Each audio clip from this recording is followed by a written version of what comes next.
are actually live. Turns out, if you are on Twitch, sorry, can't multi-stream to Twitch at the moment. Oh, I do know why. Because Amazon's down. Oh, that makes sense. Yeah. Been down all day. Okay. Welcome back to the FlurrySports Podcast. I am Zach Bruner, and Jake is on his honeymoon this week and next week. Good for him. Enjoying the terrible, terrible people of Paris, France. And we'll be talking a little bit about France today. Luke Reimer is with me. And while it's never good that Jake's out of town, it's probably as good of a week as it could have been because NBA is starting this week. And when Luke comes on, we get to talk a little bit about basketball, and he will catch us up on what to actually care about. We'll start with a little bit of football, but most of this is going to be basketball. I will start by saying Luke wrote, I think it's about a 6,000-word article on FlurrySports.org. You can go check it out right now, detailing his predictions for the entire NBA season. Definitely go show that some love. Share it wherever you can, because I can only assume he spent a while on it. A couple days. Right? Yeah, like a lot of words in there. Mm-hmm. I can only imagine, and a lot of predictions. It's not like you just wrote up whatever, like everything. You put thought into it. Right. Honestly, if you are a basketball fan or like me, like I was a diehard basketball fan, have not really paid attention for the past at least 5 years, I would say. I was like, my last clear memory is TJ Warren going crazy in the bubble. Yep. That's probably where I'm at. Like just reading some of the names, looking at some of the people, if they rose to stardom or to relevancy over the past, let's just say like 3 years, I really don't know who they even are. So this will be a good conversation. Yeah. Just before we get into football here, you are correct for not caring about the NBA for the last 4 years. I think that's kind of a lot of people's on point of view. And I don't disagree. I'm a basketball fan. The NBA has always been my number one thing. So I think I'm kind of in a sect of that, I guess I would say. NBA is by far the worst run organization out of the four sports. I'm not a hockey guy. I know the people who watch hockey love hockey, and the people who don't watch hockey don't really know about it. So I assume hockey is run great. Football is just a monster. And baseball, I think baseball is, at least these playoffs, it kind of feels like more people are watching than normal. Maybe just because I'm a Brewer fan and I've talked to Brewer fans about it. But I think, the NBA is behind baseball, which is not a great thing. No, and they're trending in different directions. Yes. Like very clearly. While I'm not a huge fan of the NBA, at least lately, it used to be arguably my favorite league, actually. But while I don't love the NBA, I love, or rather hate, authority. So I like to do things differently than what people in positions of power say. And Adam Silver does not want us watching basketball. Yep. That's the commissioner of the NBA. So guess what? I'm picking up NBA once again this season. Yeah. So as a screw you to the commissioner of the NBA, unfortunately, I will be watching your product. And Luke is going to make sure I know what actually matters today. And you. Yeah. Essentially. Last thing, 2000s NBA is like the greatest thing that's ever been put out in entertainment. I go back, if I'm ever sitting down and I have time and I'm looking for something to watch, I'll just throw on, like a 2005 Raptors versus Pacers game. It's just it's so fun. The grainy footage, the baggy shorts, fights on every single possession. It's incredible basketball. It does feel weird, even like between, let's just say 2003 to 2000, 2007, 8 was Celtics. So let's say 2003 to 2006. Yeah. Just watching that footage, you don't know what year it is based on the camera quality. I don't know why. Like NBA's footage, like watching, let's say like Toronto Tracy McGrady. Mm-hmm. No, people like 25 years from now will have no idea what point in time that was. Correct. It's weird. I'm not sure what happened there. But yeah. But we will start with talking about the headlines in the NFL this weekend. So every single week, Jake and myself agree on 2 headlines that we will be logging and make sure we talk about at the end of the season. We remember already taking a look back, even the 2 preseason, or let's say the 2 off-season headlines. We had Mike Tomlin walking on the beach with Aaron Rodgers. Remember that? Mm-hmm. Week 1, we had Jalen Carter spitting. We remember that. We had week 5. It seems like forever ago now. That's when Mark Sanchez was stabbed. That's going to be a wild one to look back on, I would say. That I can't wait for the 30 for 30 on that, because he was the victim He is the accuser. It was quite a wild 5 hours on Twitter or so. Yeah, it felt like when that story first came out, like, oh, he got drunk, he'll get out of it. And then I don't know if it was a true picture or not, but the guy's in the hospital bed all bloody. Like, Mark Sanchez is not getting out of this. He attacked the guy in his truck. Right. So no, he is. Yeah, it's his fault over a parking spot. So interesting. Also an old guy. So a lot of things wrong for Mark Sanchez there. Interesting. But so today we need to talk about our two biggest headlines for the week. And, we'll just throw out our ideas and we just got to agree on two. My main one, and I don't know how to phrase this. Usually I'm good with phrasing these and making them catchy. But I feel like my biggest headline of the weekend, my most favorite thing is the old quarterbacks that showed up. And the matchup, obviously we started with Flacco versus Rodgers.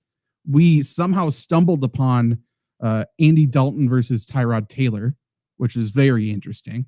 And then there was another one that popped up as well. Not a matchup, but another old head playing. I can't remember who it was. And then now next week, Mariota. We're probably going to get Kirk Cousins. Oh, yeah, Mariota.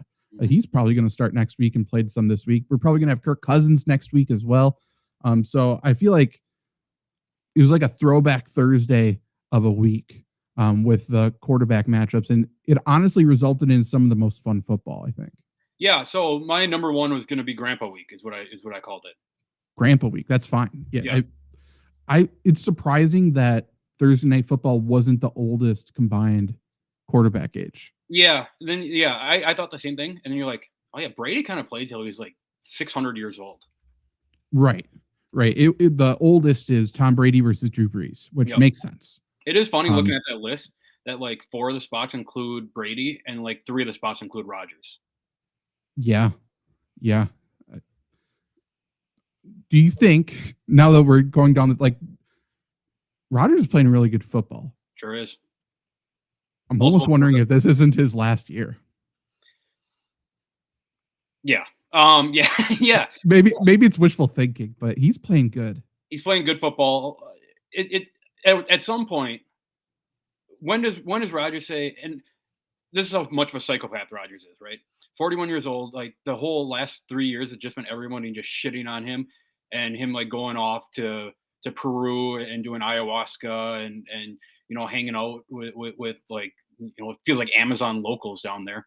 And then he comes back, and has there been one like even story about Aaron Rodgers this year? He's just out slinging the ball for Mike Tomlin.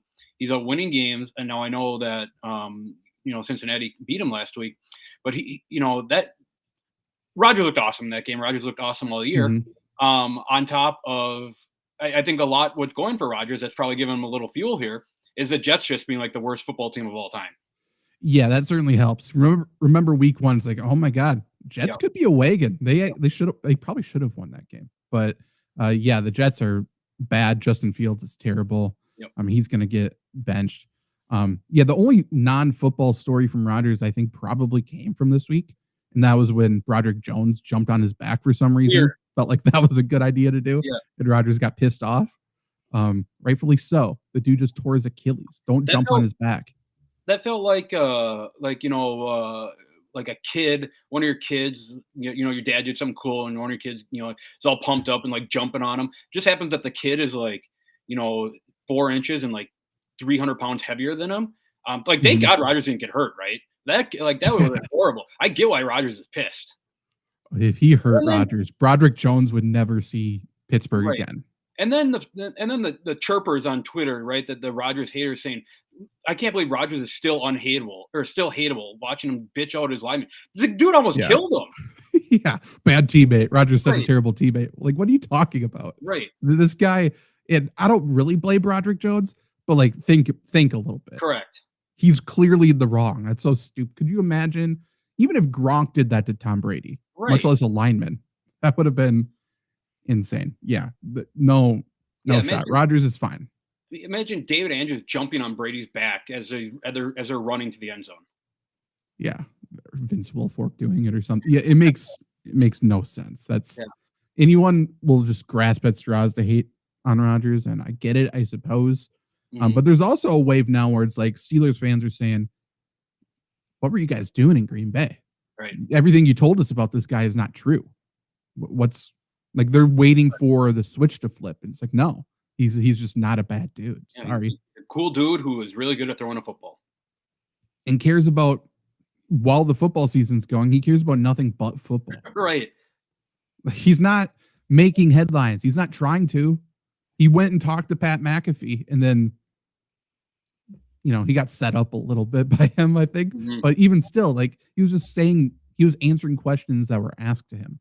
Yep. And they were like, oh, why'd you share your thoughts about that? I don't know. He answered a question. Right. LeBron even gets a little bit of that. Even though I can't stand LeBron, he's my least favorite athlete in the world. But, like, the whole shut up and dribble thing, it's like, then don't talk to him. Correct. If you don't want to know, same with Shedeur now. I don't want to hear what a third-string quarterback has to say. Then don't ask. Right. Crazy. Just it's the Eric Andre tweet, right? Of him shooting himself and saying, "Oh, they caused the problem," and the meme is just them is the shooter. Yeah, 100%. Okay, so Grandpa Week is for sure one of our headlines. The only other thing I really wrote down, and I don't know if it's a big headline, I just think it's cool to mention, that Broncos game. Incredible. Obviously, the Broncos came back and beat the Giants. Second most fourth quarter points scored in NFL history to come back and win. They scored 33 in the fourth quarter. That's insane. But it was on Demaryius Thomas Day. Mm-hmm. Demaryius Thomas died when he was 33. Giants were kicking an extra point after a touchdown to score their 33rd point. He missed it. Broncos got the ball back after the kickoff with 33 seconds left. Broncos drive the field, hit the game-winning field goal to score 33 points and beat the Giants 33-32. So that was coincidental. It was a sign. It was something. I don't know. I thought it was cool. And I also love Demaryius Thomas. So I'm glad that happened on his day too. Yeah, it's a cool thing, right? When I guess kind of a franchise, not that, someone dying is cool, but when a franchise legend is kind of remembered, right? And then the team kind of rallies around him.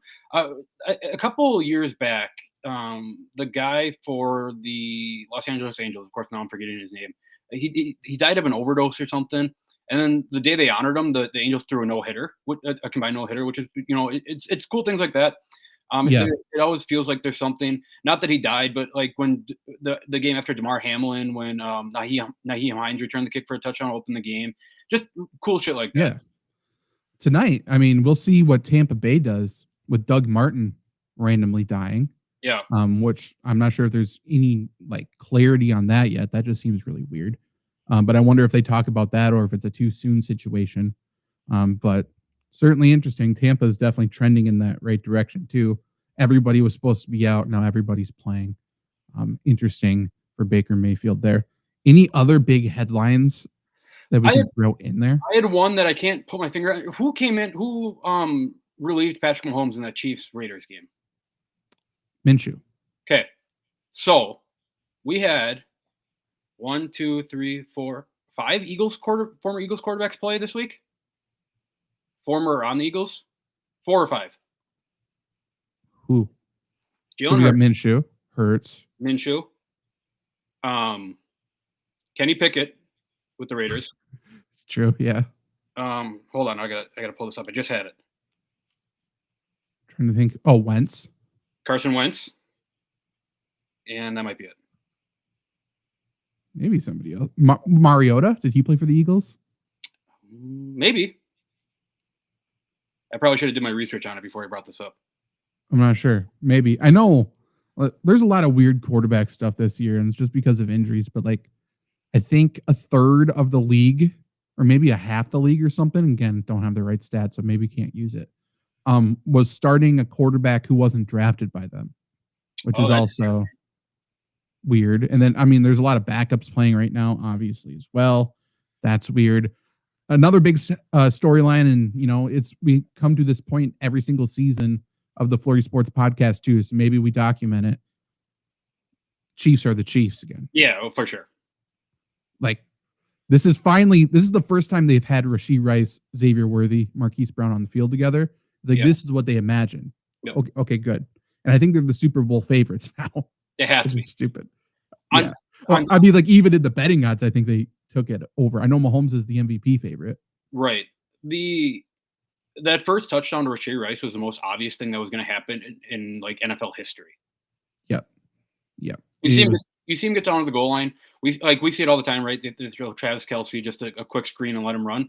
They, you as soon as Rashee Rice turned to go in motion, like this is an easy Rashee Rice touchdown. Yeah, and the second most obvious thing was that them going on fourth down. Yeah, when Mahomes was acting that out. When they do that shit all the time, he's not a good actor. I'm not sure why they fall for that stuff. Them going for it on fourth down when Tony Romo said they're not going for this on fourth down. Yeah. I hate Tony Romo, and he had a very much a Tony Romo game where he was just belligerent pretty much the entire time. But his reaction to that was really funny. Yep. He was just a football fan in that moment. And they got him, which is awesome. I wonder how many people like Tony Romo, because when he came on, he was the number one guy, right? I don't know if anyone's, outside of like just being a bad person, if anyone's like done a 180 more on an announcer. Right. Yeah, unless anyone had any high hopes for Jason Witten coming in. He was just bad. Oh, yeah, I guess nobody really liked him. Booger, nobody really liked off the bat. No, they did Booger dirty too. Correct. The Booger Mobile and stuff like that. It was just stupid. Yeah. Yeah. Aside from being like a terrible person, I'm not sure. Like, I know people used to like Collinsworth, but that's kind of been like a slow burn to where people are just kind of annoyed with him. Yeah, I would say more than annoyed. People are done with Collinsworth, and rightfully so. Yep. Maybe Mike Tirico, he's so good, man. I'm hit or miss with Tirico. Sometimes I love him. Sometimes I'm like, this guy is just a nerd, and he just doesn't vibe with me. Maybe, yeah. So he did the classic. The guy, was it 2 weeks ago, the Sunday night, where the fan caught the pass and he ran into and Tirico called that. Like, that's just stolen out of Kevin Harlan's playbook. But that hits every time someone calls a fan doing something. Oh, see, I didn't like it because I'm like, he's just trying to be Harlan. Maybe I didn't like it, but I mean, I think that's a me problem.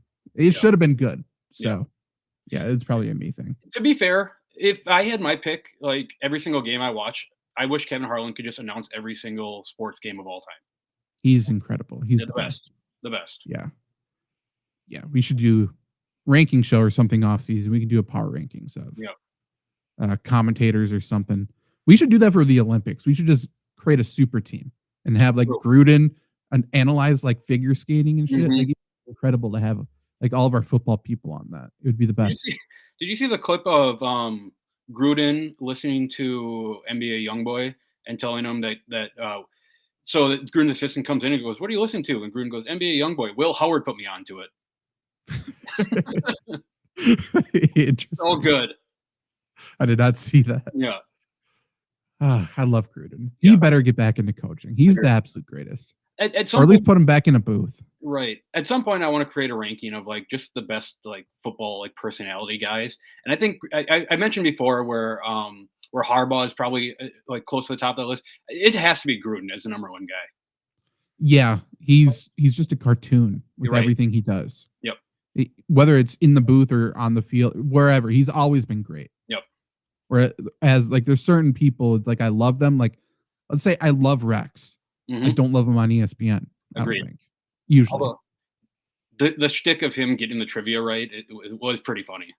Yeah, for sure. Yeah, for sure. I mean, Rex is Rex. Yeah. And I hope Rob Ryan is doing good if he's listening. Agreed. The guy I think he's coaching somewhere. Is he? I think so. I think he's like a senior, coaching. He's like a senior analyst somewhere, I think. Okay. I mean, I think we should just do Chiefs as the Chiefs. That's fine. I think Grandpa Bowl has to be remembered, or Grandpa Week has to be remembered too. Yeah. Yep. Yeah, that's in there for sure. But Chiefs is the Chiefs. Great. Okay. Now, let's shift gears. NBA, for those who are listening and don't know, because I haven't even seen a commercial, I don't think. It's because it's not on back TV. Tomorrow. You have to buy streaming services to watch them. True. I will say, they keep popping up as advertisements when I'm watching these streaming services. How much is on each one? Like, I have no information. It's like, you can watch NBA all season long on Prime. How much? I don't know if you can pull up the schedule, but there's they break it down what you can see every day, where you can find a game every day. Like I'm just gonna bring up the ESPN schedule here because it'll tell me. Because I honestly have no idea what prime time is this year. I don't know what Okay, so tomorrow, both of the games are on Peacock to start off. Yep. On Wednesday, there's 2 ESPN games, and that's it. Yep. 2 ESPN are Thursday. 2 Prime are Friday. 1 NBA TV Saturday. No national on Sunday. Makes sense. 2 Peacock Monday. Okay. Huh. And then I think you have to have like FanDuel TV or something to do like local too. Correct. I don't know. Maybe I misread this somewhere, or I was told some wrong information. But at some point, I was told that Michael Jordan's going to be an analyst, and that feels like something that should be hyped up for the NBA season. Yeah, I know. I was half listening to it because I was making a joke when they were doing it. But last night on Sunday Night Football, they said something about an interview with Jordan. Tirico was interviewing Jordan about something. I don't know what that was for. Okay, I have no idea if it's related or not. But, okay. If Jordan's going to be like an in-studio person or like an actual on the sideline, I don't know. But if he is, that's incredible. We should do that. Such good marketing for the NBA. Yes. Yep. Yeah. Get somebody besides fucking Doris Burke on the mic and I'll listen. Correct. Didn't she get relegated? Yeah. She got kicked off the A team at ESPN. Good. She is tough to listen to. Craziest thing ever is getting rid of Jeff Van Gundy and Mark Jackson for Doris Burke and Richard Jefferson. Yes. I forgot it's Richard Jefferson with her. Yeah. I hate that dude. Yep. I love Van Gundy too. I might be in the minority. I'm not sure. Both Van Gundys are incredible. Incredible personalities. Yes. Love them both. Let's do a full ultimate NBA preview here. What we're going to start with in true FlurrySports podcast fashion, we're just going to do a rundown. I'm going to name every single team for you, Luke, and I just want you to describe them in one word. What their season's going to be, what they are as a team, whatever it may be, however you interpret it. We're just going to rifle through these 30 NBA teams, one word to describe them each. No other context. No other explanation. No, okay. I just need one name. Okay, ready? Yep. Okay, hold on, because I got them all mixed up here, so it might take me a second because I have what I have written down here. Okay. Atlanta Hawks. Next. Boston Celtics. Launch. Brooklyn Nets. Stu. Charlotte Hornets. AAU. Chicago Bulls. Hope with a question mark. Cleveland Cavaliers. So this is going to be 2 words, but you'll get the idea. Buffalo Bills. Oh, gotcha. Dallas Mavericks. Arboretum. The Nuggets. Champs. Pistons. Dogs. Warriors. Strokes. Rockets. Hoopers. Pacers. Vacation. Clippers. Retirement home. Lakers. Overrated. Easiest one. Grizzlies. IF. The Heat. Heat. Texans. The Bucks. Catastrophic. Timberwolves. Ant. Pelicans. Beef. Knicks. Back. Thunder. LOB in reference to the 2013 Seattle Seahawks defense. Oh, okay. Magic. Crossroads. 76ers. 500. Suns. Unorganized. The Blazers. Chauncey. Kings. Nightmare. Spurs. Holes. Jazz. Waiting. And then the Wizards. Process. Okay. See what you did with a few of them there. Yep. Is there any you want to expand on to start? Let's start with that. I can give you like a quick rundown, I guess. I guess I'll talk about the Bucks just because Bucks fan. Like catastrophic. This is a very catastrophic year for him. This is not a good team. I don't know. Like Jimmy Haslam, who's the owner of the Cleveland Browns, I bought ownership into the Bucks, and it's been like horrible since. And it's like they're starting to run this team like it's the Cleveland Browns. I don't Giannis. So I think Giannis has probably his best year of his career. There's not really anyone else to kind of help him other than Miles Turner. But is Miles Turner a number 2 option? Probably not. So can Giannis score 35 a game on 60% shooting? Absolutely. But what does that give the Bucks? A 6 seed and a first round loss for the 5th straight year. So Bucks lose, I think, is catastrophic. I think, as much as I want to keep Giannis, I wouldn't be mad if, they got rid of him to get some of that draft compensation back. Zach, did you see this? That the Bucks last 11 draft picks, or the last 11 drafts, the Bucks have not signed their draft pick to a second contract. The last player they signed to a second contract was Giannis. Really? They've just been the worst drafting team ever. I guess. Yeah, the last hyped up draft pick I feel like was Thon Maker. Love Thon Maker. Great AAU mixtape, man. That was awesome. Well, yeah, for sure. So I can go on a pedestal about the Bucks, but I don't think things are definitely not trending in the right direction. Do they have the picks right now to make trades mid-season, or are they completely screwed? Not trades for anything that's going to go out and win you a championship. Okay. They traded for Kyle Kuzma. They traded AJ Johnson, who I like, and Chris Middleton for Kyle Kuzma, who's not even going to start for him this year. Right. Yeah, that was just a bad trade for everybody. Right. It was just stupid. Yeah.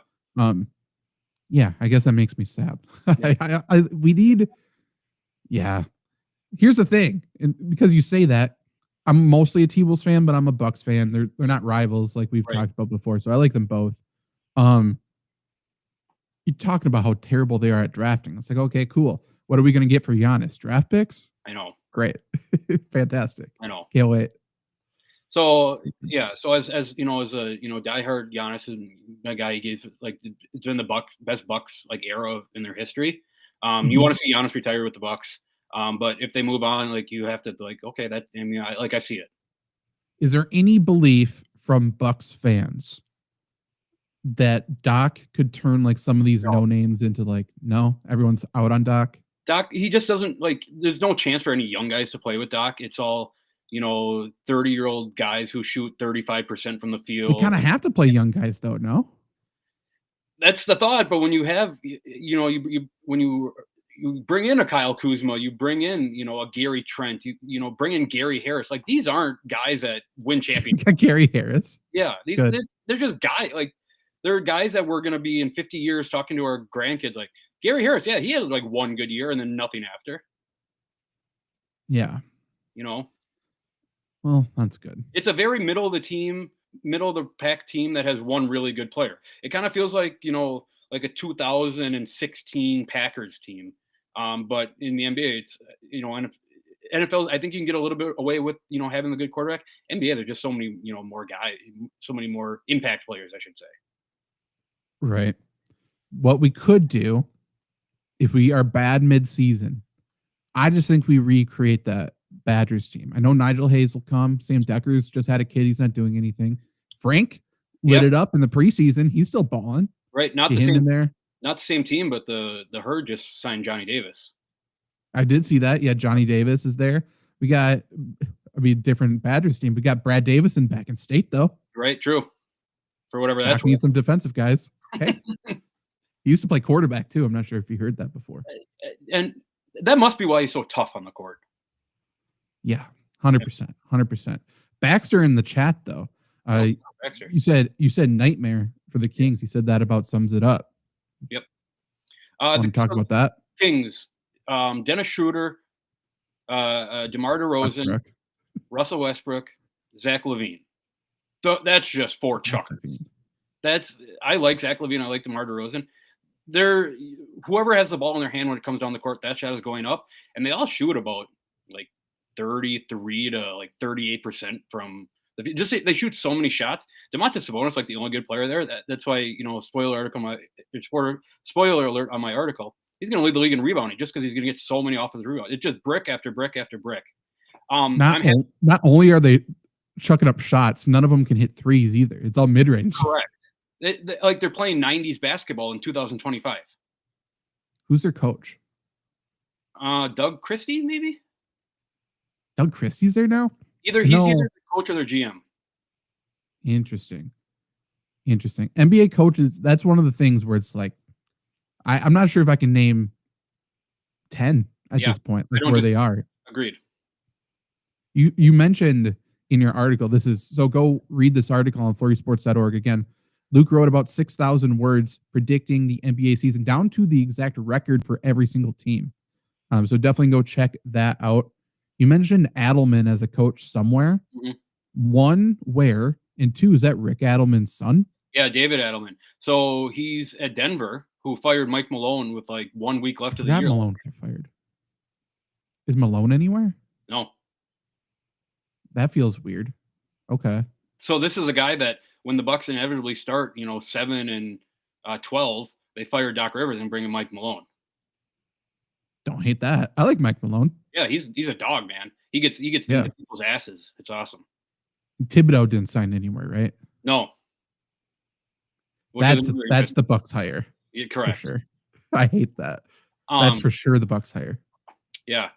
Shout out, and the Kings just recently got rid of Mike Brown. Shout out Mike Brown.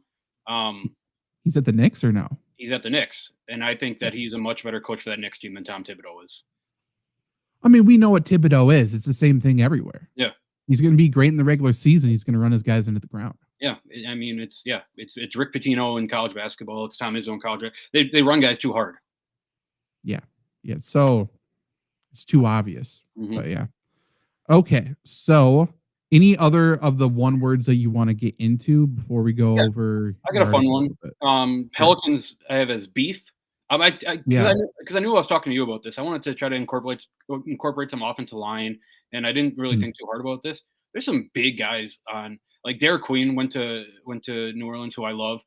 Yeah, he's like a 7-foot, 280-pound guy who plays like a point guard, which is incredible to watch. And Zion is there. Well, apparently Zion is in the best shape of his career. And I'm the guy who don't even tell me that. I'm a guy who fully buys into every single Zion hype that I ever see. Because when he's on the court, he is awesome. Sure. Yeah. And when he's off the court, he's awesome too, just in a different way. Yep. He's great. Yep. So is Queen starting alongside him? I don't think so. I think it might be a while before Queen starts, if he ever starts. They have Yves Missy down there, who's not a name that anybody should know. But he's a 8-10 guy who's not going to do anything for New Orleans. Sure. Okay. Yeah, I like Derek Queen though. He was great. March Madness last year. Yep. The other one that you would like is, we talked about it on last week a little bit, was Utah Jazz. I have waiting because what the Utah Jazz are doing does not make any sense at all. Like, they're not trading Lauri Markkanen, who has like incredible value, to get onto a championship contender team. And they're like using, like, Ace Bailey's a fine draft pick. He didn't want to go there. The Jazz didn't want him. He didn't want to be at the Jazz. And Walter Clayton is awesome. I don't know how much he helps them in the short run here. I'm done waiting because Danny Ainge is a GM, and Danny Ainge has got something up his sleeve. I'm letting that man cook. I'm waiting to see what he's cooking up here. Yeah, he's always got a plan. He's going to make a splash. That's interesting that they're not trading away somebody. That means, hey, they're going to trade back for Kelly Olynyk. I think he's not there anymore, and they're going to make a run. Kevin Love's there this year. Really? Yeah. They're just making the whitest team around Ace Bailey? Yeah. It's the craziest thing ever. Has there been any, so obviously pre-draft, Ace Bailey was like, supposedly, or maybe it was just his agent, said, not going to play there. Don't draft me, not going to play there. Has there been anything like after he was drafted? Have they said like, oh, nope, just kidding? Nope. No. Okay. It was just like Danny Ainge, I'm going to call your bluff and I'm going to take you. Like, there's nothing you can do about it. Love that from Danny Ainge. Yeah. Something's going to happen there. That's what I'm saying. He's cooking something. Something's going on here in Utah. I've seen enough History Channel shows. Lots of things are happening. Shout out Skinwalker Ranch. There's another one there. There's a lot of shit happening over there. Skinwalker Ranch, by the way, the rich guy who owns it, 1000% is an alien. So they're talking about, we're these aliens. Go watch that show. That guy is the alien. That's fun. I've never seen it. I don't know what you're talking about, but it sounds like something up my alley. It's an extremely rich alien, Skinwalker, like walking among us. He's a lizard man, and he's like, oh yeah, there's these things that we've been seeing and stuff, and he's just the worst actor of all time, not because the show's fake, but because he's the alien. It's interesting. Most obvious thing of all time. Interesting. Okay. You said Cavaliers, Bills. Buffalo Bills, correct? Yeah. So you think dominating regular season, lose when it matters? Yeah, they have a stud, Donovan Mitchell. I guess what I would compare here to Josh Allen. They have the defense that the Bills kind of put up every year, where it's a solid defense that is going to win them some games if their star player is not playing up to his full capacity. They're never going to make it out of the East. Like they don't have the killer guy. That's what Donovan Mitchell does. He just loses in the playoffs. Which I'm a Donovan Mitchell guy. I love Donovan Mitchell. Actually. But they got ravaged by injuries last year, which I know is not Donovan Mitchell's fault. But even his time in Utah, like he couldn't get past the Nuggets. He's like the Cavs, I think, finished top in the East, but I don't think anyone thinks that the Cavs are the best team in the East, right? So it just feels like he's never going to get over that playoff hump. So again, I've been tuned out of the NBA for the past several years. I feel like when last time I was tuning in, Darius Garland was like the high. Yeah, there's a lot of potential for this guard or whatever, and I know he's had injuries. Yep. Is he just like? No, he's a good player. What he is now? No, yeah, he's probably the when we're making the All-Star game, he's probably the guy who's going to sit at like the 12th, 13th, 14th, 15th, 16th pick in there to be on the East All-Star team. Awesome two-way guy. He can score, he can pass, but he's never going to be a number one option on Cleveland. I like him on Cleveland for like that's the best team that Cleveland's going to make to win a championship. But for him, he needs to be the star player somewhere. I think he's good enough to be a star player somewhere. Okay. Last Cavs question: is Cedi Osman still there? Not that I believe. Okay, that sucks. Yeah, I'm gonna get back into NBA DFS potentially. And stud DFS. Yeah, he's always a baseline salary guy who's gonna get enough stats for me. Like 3,600 every time you put him in, and then he gives you 28 points. Yeah. 100%. Most obvious play of all time. Yep. The other football one that I had for you, because mixing in some football talk here.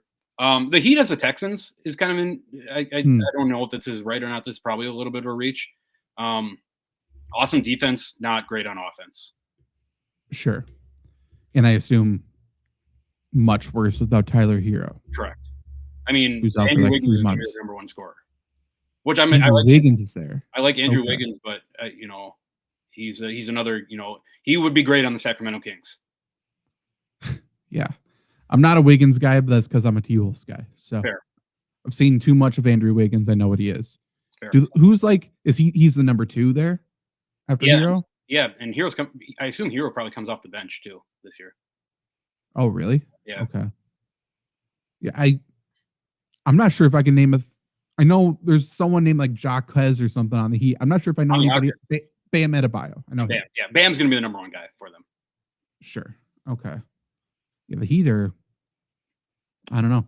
The other one that's kind of fun is I'm gonna list you that a possible starting lineup for them. I have retirement home as the Clippers. That's not necessarily a bad thing. It's just that they have a lot of old guys. Like they have a potential starting lineup this year of Chris Paul, James Harden, Bradley Beal, Kawhi, Brook Beal's there. I love that. I didn't know Brook went there too. Okay. Yeah, with Nick Batum probably mixing in there every now and then. Yeah, for sure. Yeah. Okay. I like that. I'm not even going to say I'm not a huge Chris Paul guy. I hate Chris Paul. Agreed. But that's interesting. Beal went there, huh? Did he sign cheap or is he still overpaid? Like on a minimum? Good. The issue, like Houston or Phoenix couldn't trade him because he had a no trade clause last year. So just give him $120 million to do nothing. And then finally the year's over, like get out and then just sign him in with the Clippers. I like that. Yeah. So who is Tyronn Lue there? Yeah. Okay. They'll be good. Yeah. They'll be around. Yeah. Yeah. I think they finish as a top 5 seed. I think they get like waxed in the playoffs because they're just too old, but which is kind of contradictory to the next team I'm going to talk about, and then we can move on. I got one more team. We'll talk about your team, and then we'll do your predictions in terms of like top 8, and how you think the season's going to play out. Because we're just on the Clippers. Is Paul George playing this year for Philly? And is Embiid healthy?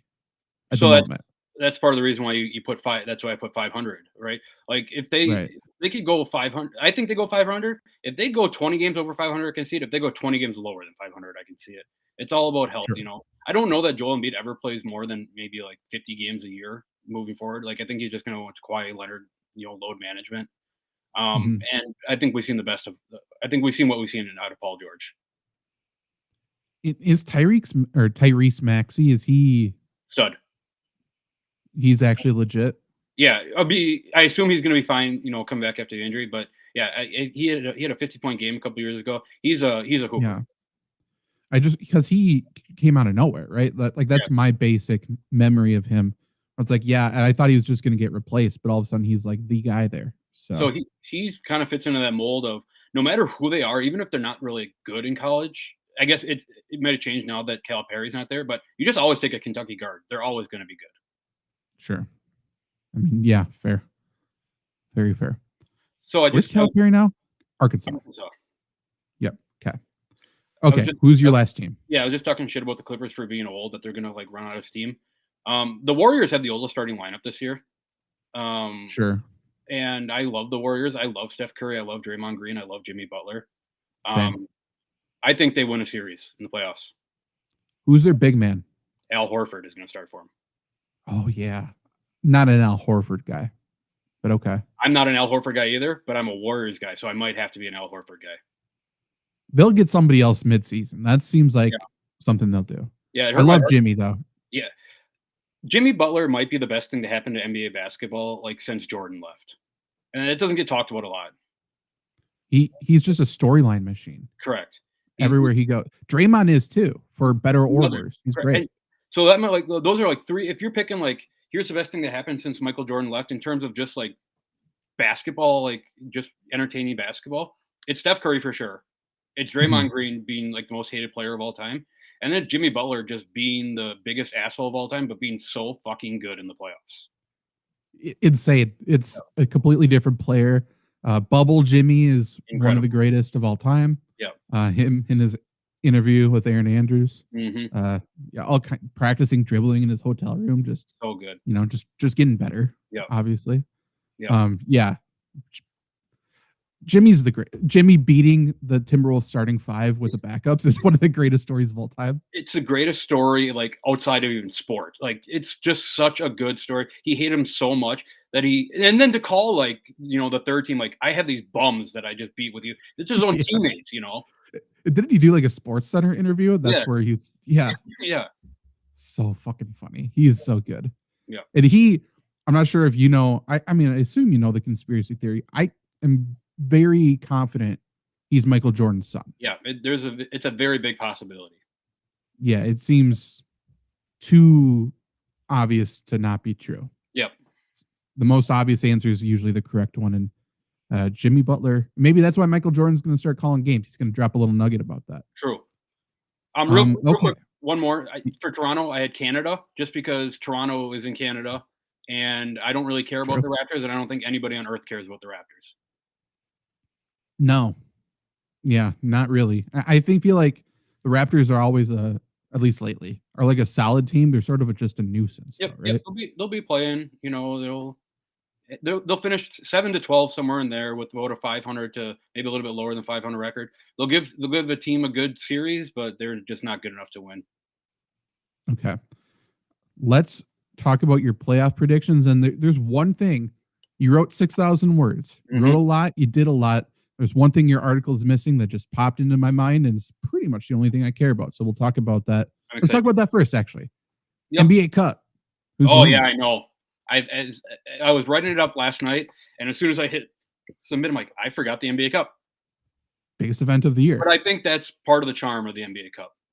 It always creeps up on you. You never remember it's happening until you see the court, honestly. You're right. You turn on the TV and you're like, why is the court red? Oh, the NBA Cup. That's fun. And then you don't care about it at all. So with it, obviously, there's too many problems with the NBA. Yep. Now that we can't watch games, we can't even watch the fucking NBA Cup shit either. I watch. Like, it's going to be as if it doesn't exist whatsoever. Right. So I follow like every single like NBA Cup to like a T, every game and everything. I still don't really understand how it affects the finals record, like the record at the end of the year.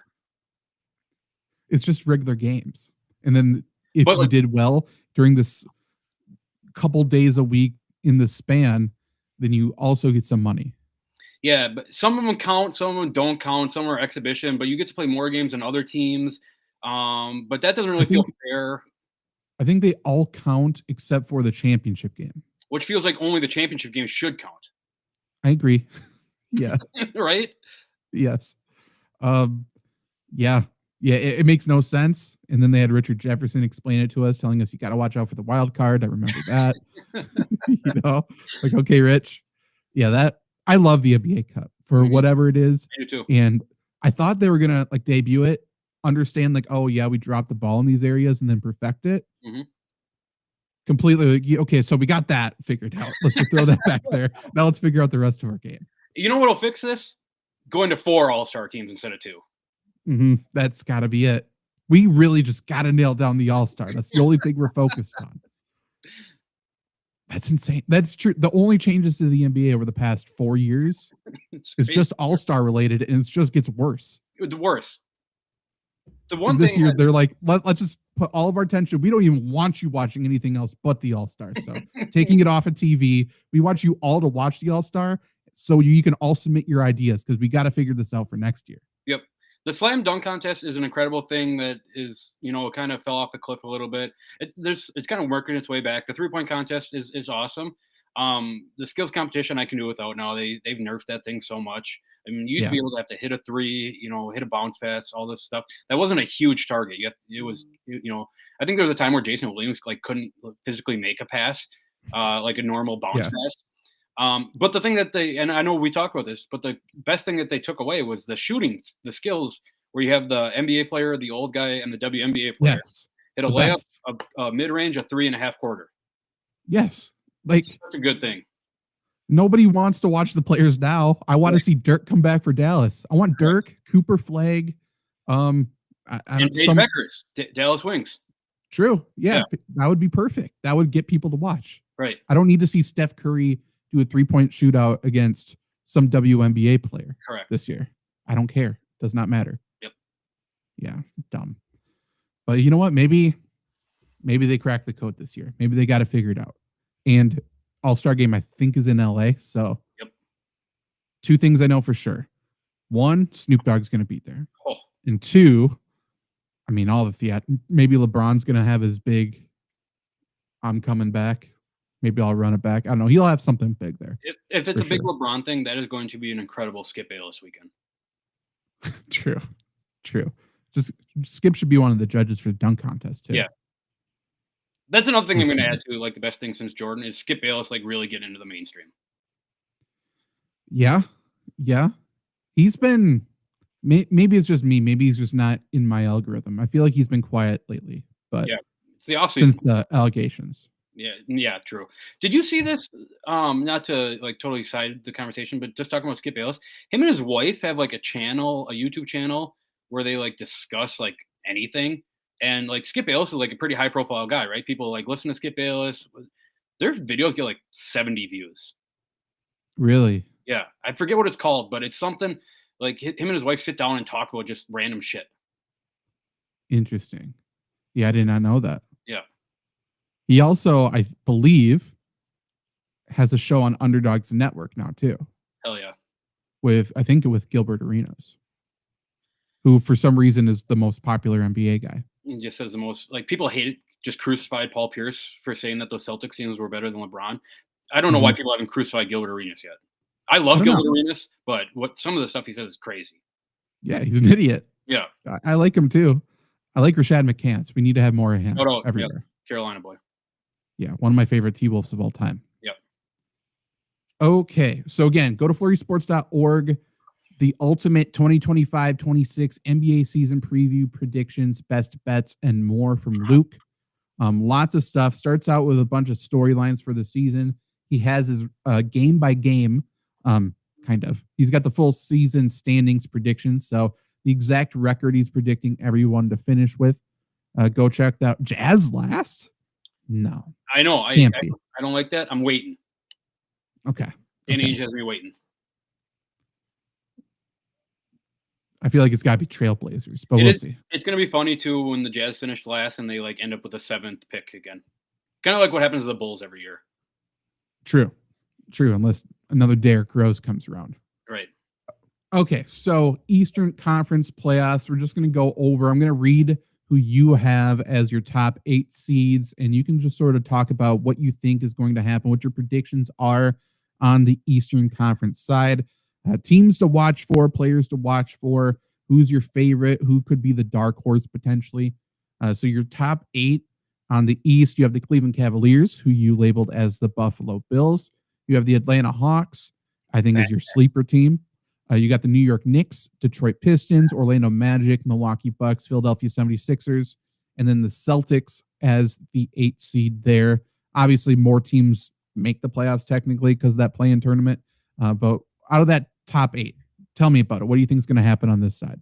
I think Cavs we touched base on, right? I think they're a great regular season team. I think they get a matchup with the Boston Celtics, who they're without Tatum this year.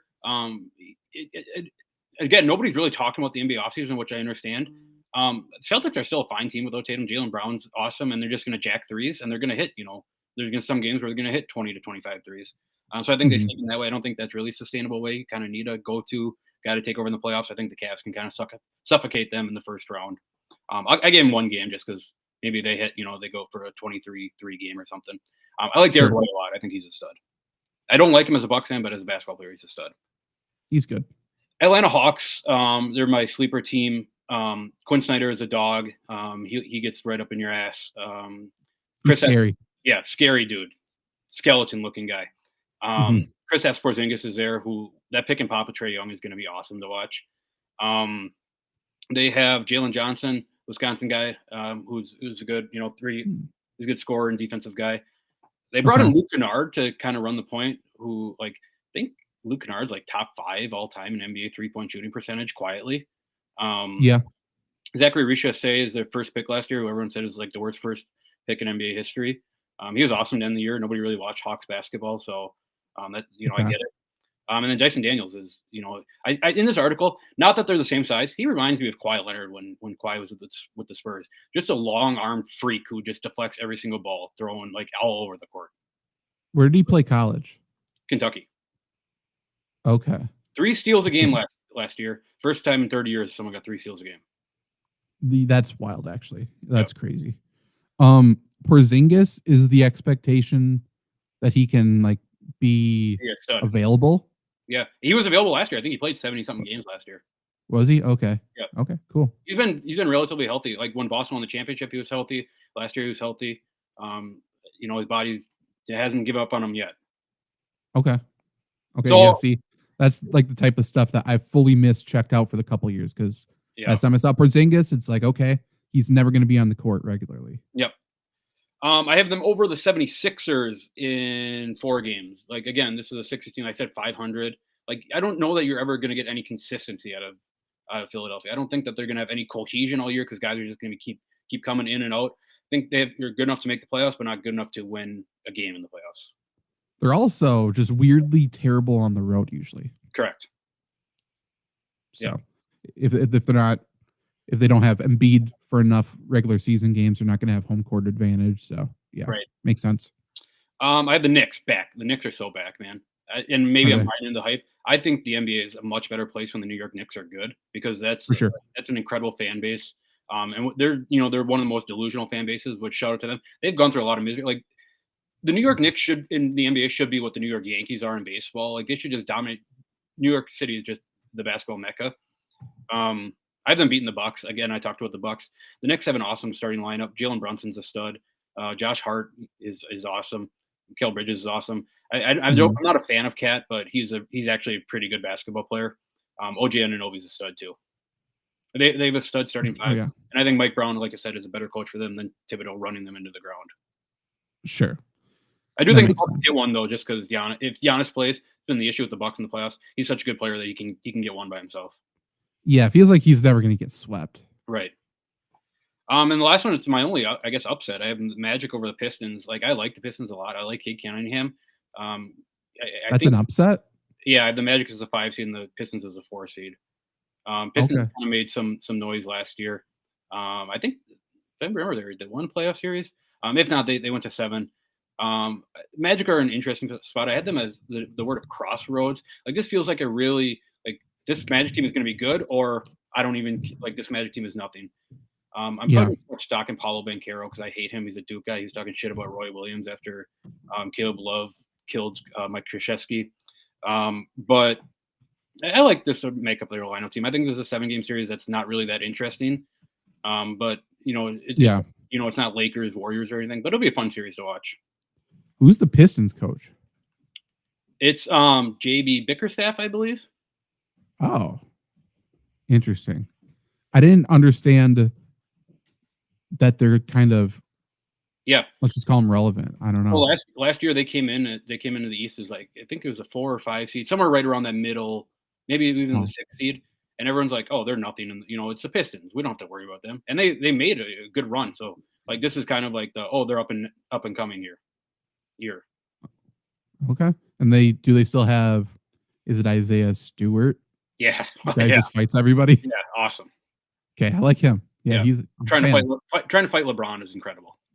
Yes, no one, whether he's so dumb that he does it or whatever it is, but no one else is doing it. I love that. He just doesn't give a fuck. No, he just swings. Yeah, at everybody. Yeah, big fan. Okay, so then second round, Cleveland over Magic. I don't think that's a close series. Talked about them both. I think Cleveland is much better than Orlando. And then the Knicks over the Hawks, I have in 7. I think that's going to be an awesome series. Those are 2 very fun teams that are going to be fun teams to watch, led by 2 awesome point guards. And that's kind of the Knicks get their revenge on Trae Young. Knicks fans, despise Young after what he did to him a couple of years in the playoffs. So that'll be fun just to hear all the hate. I love Trae Young, but to hear all the Knicks fans just like going for Trae Young's neck is going to be great. So looking at, for so long it's been the East is just a dumpster fire. Mm-hmm. Like whoever makes it is probably going to suck. Maybe there's one good team. I like that the Celtics obviously are down without Tatum because then there's more storylines and it might be competitive basketball over there. Is the expectation that the West is so much better than the East still? It is. The West has better teams than the East. I don't think the East, like people talk about the East like it's like Atlantic 10 basketball or something. Like the East is it's not a bad conference. Just the West is so much more loaded than the East. Sure. Okay. So we're not thinking like go and bet Western Conference to win the championship. Like it's for sure. Like whoever the East team is, they'll actually have a chance. You think? I think they put up a little bit of a fight. I think the championship comes out of the West, but like I have the spoiler. I have the Knicks in the championship. I think the Knicks put up a fight. They're not going to win, but okay, fair. If the Knicks are in the finals, that's like that can't be understated how good that is for the NBA. Correct. Which probably means that's not. Is the NBA Finals going to be televised? We know that. I don't know, man. I think it's a day by day basis on how I watch the NBA this year. I just have to figure it out every single day in the morning. It feels like MAC football. Correct. Like when is the game? Where is the game? Mm-hmm. It was yesterday. Okay, forgot. Like if it started raining during NBA games, I wouldn't be surprised. I don't think. No, at this point, who the hell knows? Okay. Eastern Conference Championship, is that where we are? Yeah, I have Knicks over Cavs. I don't think Donovan Mitchell and the Cavs can get over the hump. I think the Knicks are actually a better team. I have the Cavs finishing as the 1 and the Knicks as the 3. But I think as a collective, the Knicks have more playoff risers, more superstars, more dogs on their team, and I think they beat the Cavs. And I think it's kind of a disappointing year for the Cavs, right? But I don't think that they change anything in the offseason, and they try to run it back again. Okay. Sounds good. On the West side then, starting at number 1, you have the Thunder. You have the Nuggets at 2. You have the Rockets with Kevin Durant at 3. Timberwolves at 4. The old Clippers at 5. Old Warriors at 6. Lakers you have at 7. And then you have Cooper Flag and the Mavs at 8. What's your thoughts on this side of the bracket? Oklahoma City is just such a wagon right now. Like they're bringing their whole team back. They're LOB. They get in your ass. They play physical.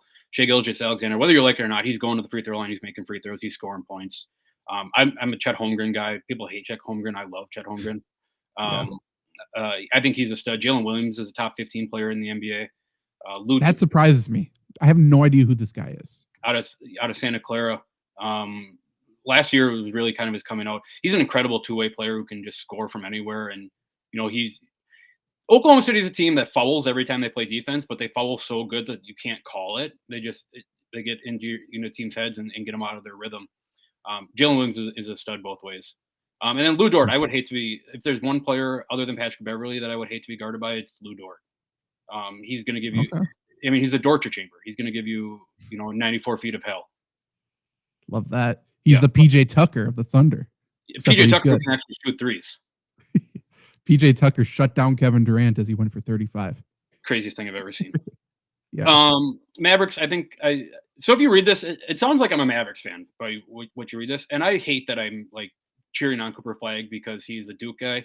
And I hate it. I was a hate watch all year for Duke last year. Cooper Flag is an absolute stud. We talked about it before the draft. I think he's the best ready prospect since LeBron, even more than Victor. He's going to come in. I think he handles the ball a little bit in Kyrie's absence. Him and Anthony Davis are just going to be an incredible defensive duo. And I think that defense gets them, I think they'll probably get Kyrie back before the playoffs. So I think they get some firepower heading into the playoffs. He's expected to be out that long? At least half the year is what I read this morning. Which I think it's a little bit more because, I mean, it's an ACL tear. But, yeah, I think they get to the playoffs. I think they can win a game against Oklahoma City. Maybe get them on an off night or something. But Oklahoma City wins the series handily. Okay. Does Dallas have like spacing whatsoever? Like when I think of Dallas right now, I just think of Anthony Davis and Cooper Flag. I don't really know anything else there. Klay Thompson's running the 2. Is that good? Yeah, I mean, Klay Thompson is not like Warriors Klay Thompson, but he's not a bum. He'll give you. I'm sure he probably shoots 41% from 3 this year. Gives you 12 to 16 points a game. Plays fine perimeter defense. And D'Angelo Russell is going to run point for him to start the year. Who he can create space on his own. He can hit shots and he can pass. Just a turnstile on defense. But when you have Cooper Flag and Anthony Davis, you don't have to worry about defense at your point guard position. Sure. Did not know he was there. Okay. That makes sense. Yep. So that'll be interesting when Kyrie comes back, and he'll probably be their 6th man, I would guess. Which would be he's a microwave off the bench, I would guess. And I can only assume, and I don't know where he is, so it could be something stupid to say, but I feel like Spencer Dinwiddie's going to find his way back. I believe Spencer Dinwiddie is with the AAU Charlotte Hornets. Oh, well, look for a midseason trade. He will be on the Mavericks. This is a guarantee. As someone who knows nothing. I don't even know who Jalen Williams is for the Thunder. So, So Denver is I think they're right number 2 team in the NBA. They got rid of Michael Porter Jr., who we all know that sucks. I hate that dude. Yeah, and they bring in Cam Johnson, who maybe I'm a little biased. He's a Carolina guy, but he can hit threes. He can play defense. The possession is not going to stop in his hands. You can actually get Jokic to do like what Jokic wants, whatever he wants. I have them over the Lakers because I just love seeing Jamal Murray hit big shots on the Lakers. It's one of my favorite things to hate watch. And I don't like the Lakers. I'll say it. I hate LeBron. I like Luka. I just hate LeBron, and I don't know. Well, even as my absolute basic. Are you okay? Yeah, sorry, I was getting a call. I'm in. Oh, okay. Even like my basic knowledge of these two teams, like the Nuggets, it feels like it's Jamal Murray and Jokic, right? In the playoffs, and Lakers are built the exact opposite way to stop that. Correct. The Lakers have an issue right now that nobody really talks about because he's like people just love to like get on their knees for him. LeBron James is making like $52 million this year. You're paying a 41-year-old $52 million who's probably not going to play, half the season, and we're expecting them to win a championship.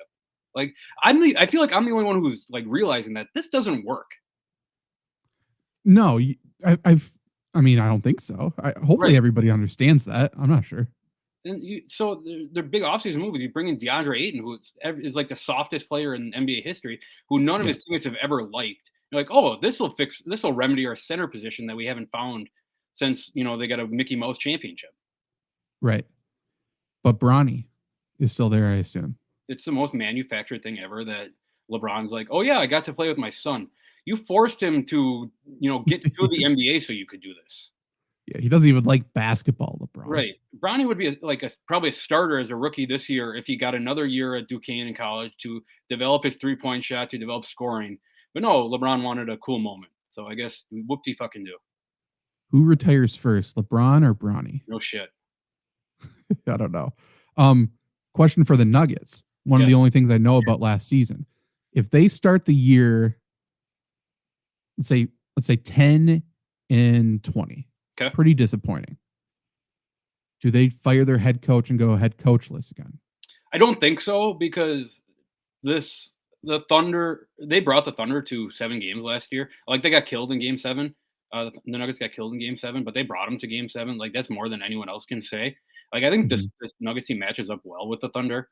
And no, I think you're right. You have Jokic on your team. I don't think you make anything drastic. Now, that's what I said about Mike Malone, and I thought it was fucking crazy that they fired him.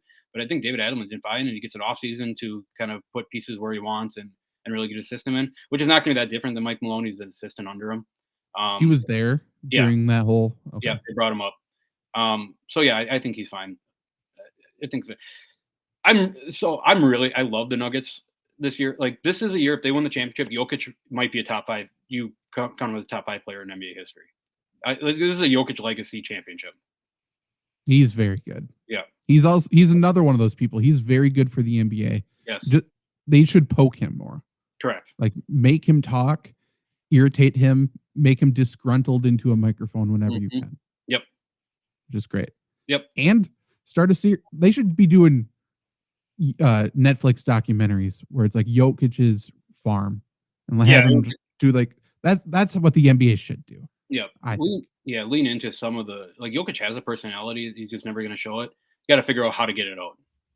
Jokic loves life when it's not basketball. Correct. I don't think he loves basketball. Correct. It's the end to a mean or whatever. He's making enough money so he can retire and live his life, which is good. That's great.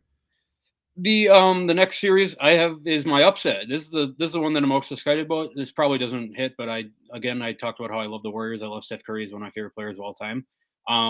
Kevin Durant might be my favorite player that's not a Buck of all time. I have the Warriors upsetting the Rockets. I think Draymond Green can get in anybody's head, and he's already gotten in Kevin Durant's head before. And Amen Thompson, who's a stud for the Rockets, is probably the most athletic guy in the NBA. He's either going to guard Steph or Jimmy Butler, which means the other one is just going to, get free buckets in the playoffs. The Rockets, have you seen their starting lineup? It's 6'7". Kevin Durant's playing the 2 on opening night. Really? Okay. Yeah. 6'7", 6'11", 6'11", 7 foot, 7 foot, or something like that. It's crazy. Amen Thompson is who we talked about. Kevin Durant's playing the 2. Jabari Smith is playing the 3. Sengun is playing the 4, and Steven Adams. I'm sure you're a Steven Adams guy. He's playing. Yeah, he's there. Okay. Interesting. So they're Sengun's a 4? Okay. Sengun is a 5. No, he's a 5. He's a 5 anywhere he plays, but he's going to be at the 4. Okay. Sure. Yeah. Is that why, though? Is it just because that's the roster makeup after injuries and stuff? Or what? So Fred VanVleet tore his ACL, is out for the year. So I thought they put Reed Shepherd in, but I think that they want to see a little bit more of him off the bench first.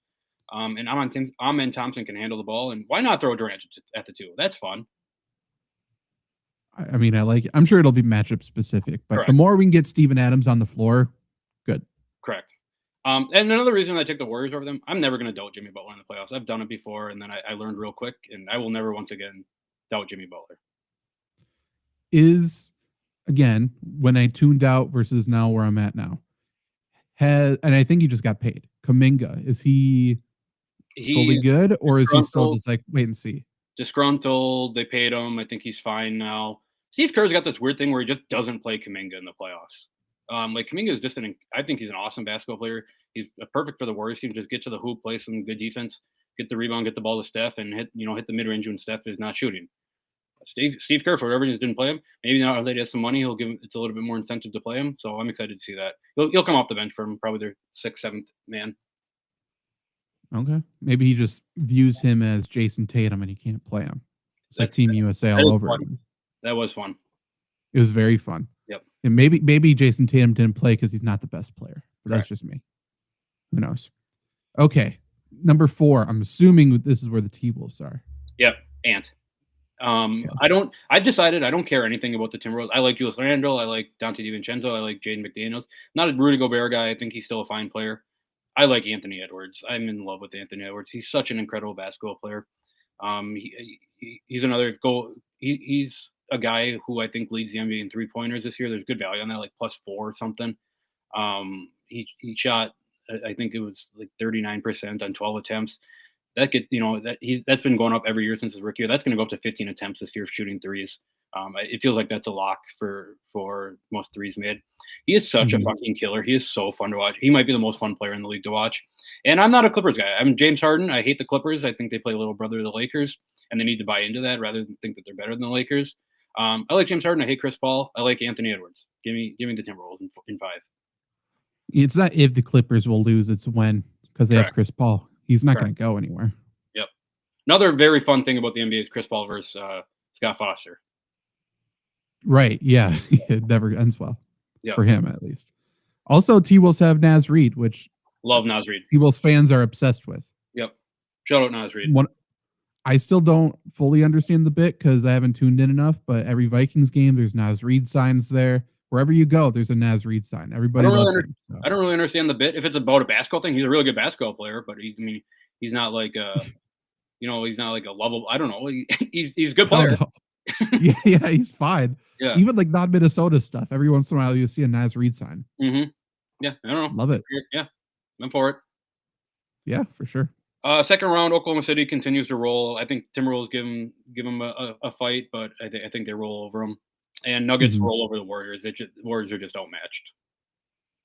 Yeah, at that point. This is the same rematch of the Western Conference Finals last year, right? Correct. Okay. No, Timberwolves beat last year.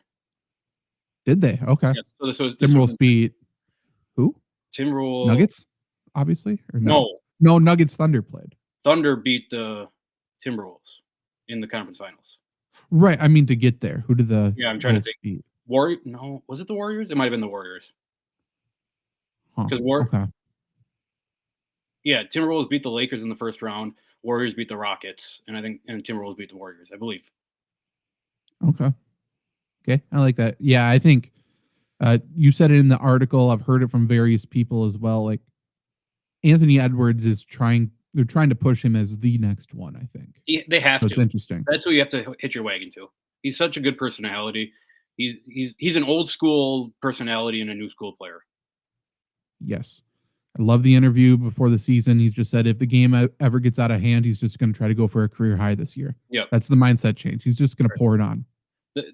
Every game is must watch. Yeah, he's an all-time video of him talking shit to Barack Obama about how he's the best player in the NBA. It's great. Yeah. He doesn't care who the hell you are. Every person's an enemy to Anthony Edwards. Yeah, the stone-faced of that he can beat Michael Jordan one-on-one is incredible. Yeah. Beating the Lakers in the playoffs last year and then walking the streets of LA talking shit. Mm-hmm. Great. So good. God, yeah, he's great. We need him and Butler on the same team, but I get it. Yep. And then conference finals, Nuggets over Thunder. I think this has potential to be like one of the greatest playoff series of all time. These are by far the two best teams. Maybe the two best players between Shea and Jokic. But this is, like I said, this is a Jokic legacy season. This is where he really established it. Like, yeah, I am the best center in NBA history. Sure. He's I'm going to ride the at this point. Yeah. And you said it went to 7 last year between those two? Yeah, it went to 7. I think the Thunder killed 30 balled them in game 7. Okay.